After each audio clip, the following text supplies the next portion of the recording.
fall out with God. Why? I do have a reason myself. I just want to share my testimony on how God brought me back from my wandering. I'm quite nervous. I was brought up by my dad alone because my mom and dad, they did not get married, and I was the single child with no brothers nor sisters. And my dad loved me very much that he brought me up without having another wife, because he was scared that if he had a wife, another wife, my stepmom might be someone who is not that good to a stepdaughter. So he loved me that much. So he stayed single throughout his life because of me. That is why the Father's love which I received. And then there is, even though I barely knew my mother, like my birth mother, I still received the love of a mother through my dad's sister, who is not married. She took me as her own. So I have to say that I have a mother's love. I experience and I know what is mother's love is like. So even though I barely knew by my birth mother, I have all the things which a child would ever ask for, from a mother's love to a father's love. And I pretty much depended on my father because he was the sole and only one. Like I have this, I always have this feeling in my heart, like in this lifetime, my father is all I have, because he is the most important person in my life. He's given me everything that I've ever needed.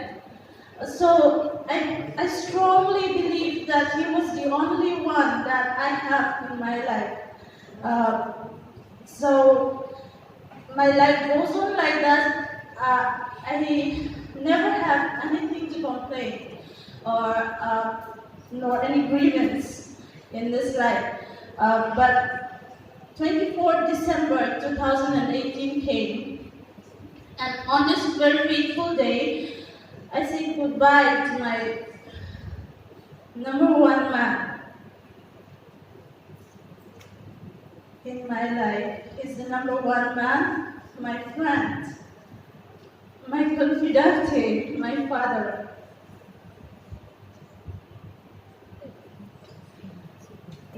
From the time we found out his illness, it was a sigmoid colon cancer. He'd been battling that cancer barely for 4 months. From the time we found out he was with the cancer. He was hospitalized, and during those times he never complained even once. He never does. He was always smiling at us. Even though he's the one who is sick, he's trying to comfort me. I have a lot to learn from him. And while I'm on this part, you reminded me of my dad. The things which you did here, your program, it really moved me.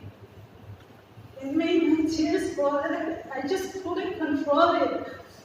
It reminded me of my dad, and I wish there was some youth, there were some people, there were some, I really wish there would be some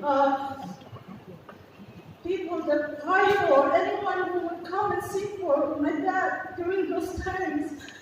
And I was really heartbroken, and I was so very moved and touched by all the things which you have done. You really moved me. So I want to encourage every one of you here who has participated in those activities in the, what do you call the hospital? Yeah, hospital visitation program. Yeah, yeah. I want all of you. I want to encourage all of you to continue doing that because I just know. I know it in my heart. Something in my heart is telling me that there is going to be a blessing. That is going to be a blessing for patients in there. I know it very clearly in my heart, and I'm so happy. And back to my topic again. During those times, sorry, this one.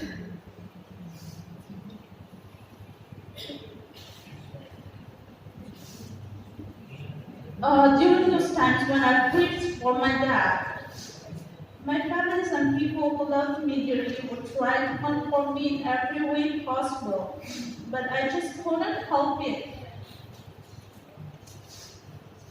I just closed myself. I closed my heart from everything.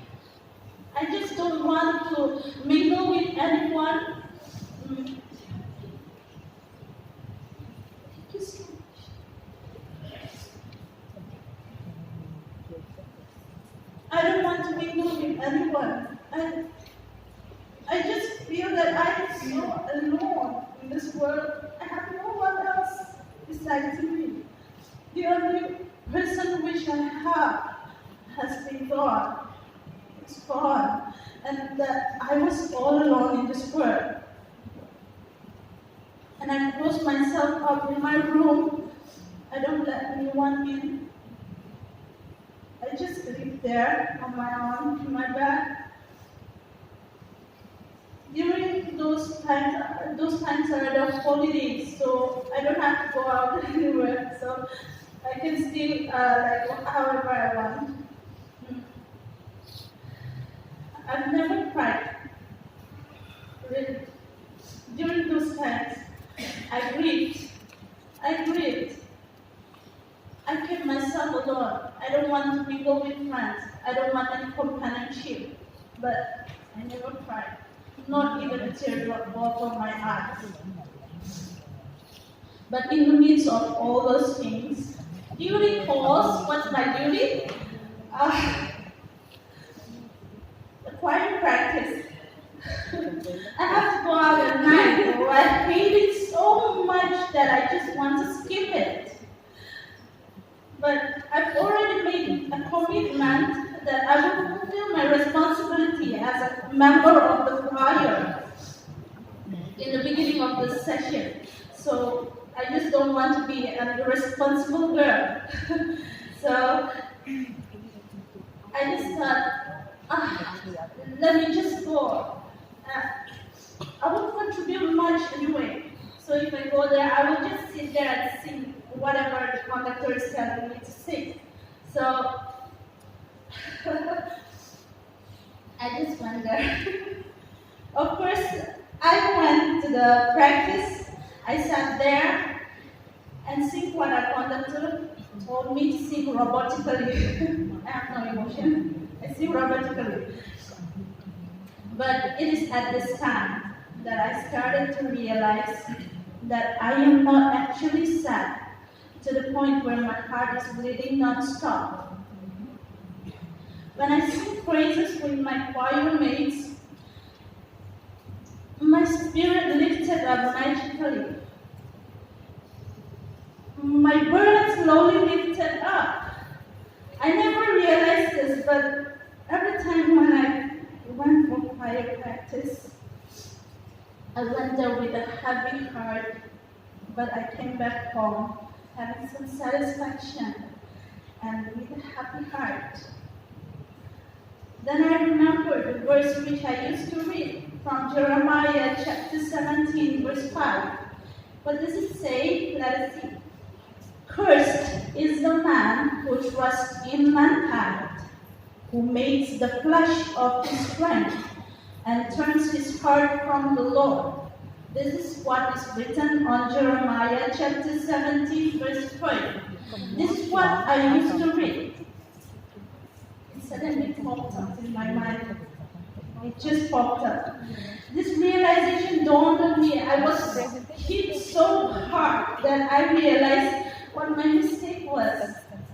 I was always sad and heartbroken, and I never opened myself, or I just shut myself up when I met losses. Why is that? It's all because I was relying and trusting on the wrong thing. I've never put my trust in the Lord. I trust in humankind, human relationship. Human relationship comes from God, the Lord. He is the one who gives us relationship. But I did not trust in the Lord, but instead I put my trust in the humankind and the relationship between us. I trust my dad. That was what I did wrong. That was where I went wrong. What if I trust God? I wouldn't have fallen into such a state. Really, because if I just have a little bit more faith, and if I put my trust in God, I wouldn't have fallen into such a state where I totally disband myself from outside world. And then next, I recalled my favorite chapter. It was only this. How many months have passed since I recalled my favorite chapter from the Bible? It would be about 6 months. I recalled my favorite chapter from the Bible, which is in Psalms number 46. It is written, "God is our refuge and strength, an ever-present help in trouble." This was my favorite chapter. And then it goes on like that, it's written something, and then in the end, what do we find? The Lord Almighty is with us. The God of Jacob is our fortress. Who is our fortress? God. God is our fortress. Is the one and only fortress that we have. I was so reassured, so I changed my point of view. I asked myself what God has done for me. Here's my answer. Everything. Everything. He just gave me everything I had ever needed. He gave me a loving, caring father, a mother's love, even though I barely knew my birth mother. He gave me a house which had a roof. He gave me clothes, education, jobs, friends, etc. What has He not given me? Is there anything that I lack? Do I look like I lack anything? No, I don't. I do not lack anything. I might want to be a rich girl if I look at someone who is a little bit higher than me. But isn't that just my greed? Do I really need to be rich? I don't think so. Then does that mean I am poor if I am not rich? No. There are tons and millions of people who need to be fed. People who does not have clothes to wear, food to eat, and who are barely hanging on from their day-to-day lives.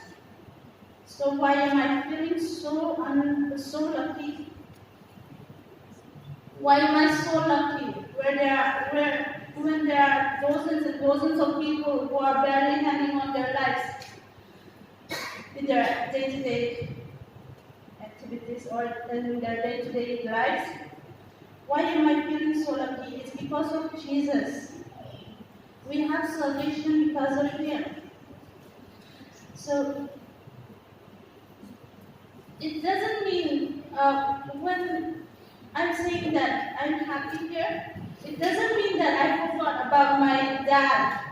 It doesn't mean that I'm over my grief or longing for him, but I've learned to live with it for better. Yes, God taught me a way to live for better. So I want to encourage everyone here let's sing more praises to Him. He will open our hearts just like mine. So even when you face problems in the future, you will be able to make it through with Jesus.